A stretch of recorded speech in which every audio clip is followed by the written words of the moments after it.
जिस नाम से बेइज्जती की गई उसी नाम को अपनी पहचान बना लिया। कॉकरोच पार्टी किसने बनाई, क्यों बनाई, कैसे बनाई, सारा बताता हूँ। कोर्ट में एक हियरिंग चल रही थी फेक डिग्रीज पर। तभी सीजीआई सूर्यकांत जी ने कोर्ट किया कि जो बेरोजगार युवा हैं, यंगस्टर्स हैं बेरोजगार, वो कॉकरोच की तरह होता है, नौकरी तो मिलती नहीं है। कुछ सोशल मीडिया एक्टिविस्ट बन जाते हैं, कोई मीडिया में चले जाते हैं और कुछ आरटीआई बन के हर एक को टारगेट करते हैं। हालांकि उन्होंने सफाई दी बाद में कि मैंने ये बात सिर्फ उन लोगों के लिए बोली थी जिन लोगों के पास फेक डिग्रीज है। अब ये पार्टी किसने बनाई वो बाद में बताता हूं, लेकिन किन मुद्दों को उठाने के लिए बनाई गई उनमें से एक मुद्दा, एक कहानी ये थी प्रदीप सागवान की। 22 साल का एक राजस्थान के छोटे से गांव का लड़का 3 साल से एक छोटे से कमरे में अपनी 2 बहनों के साथ किराए पर रहता था। उसके परिवार ने सारी जमा पूंजी 8 से 11 लाख रुपए उन पर खर्च कर दी। घर बनने से भी रोक दिया। पापा ने कहा कि पहले तू कुछ बन जा, घर तो बाद में बन जाएगा। सारा कुछ कर दिया।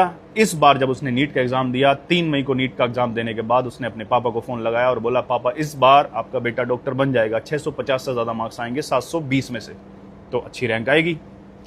लेकिन फिर पेपर लीक होता है और जो भी हुआ आप सब जानते हो। वो जिस पे इतनी सारी जिम्मेदारियां लेकर चलते हैं ना, अक्सर वो बेटे जिन पे भार होता है पूरे परिवारों का, वो सहन नहीं कर पाया और खुद को उसने खत्म कर दिया। इन मुद्दों को उठाने के लिए ये पार्टी बनाई गई फाउंडर के हिसाब से। महाराष्ट्र के औरंगाबाद का एक लड़का अभिजीत, जब ये कॉकरोच की बात सुनी तो इस कॉकरोच की बात को बेइज्जती ना मानकर उसने पहचान बनाने की ठान ली।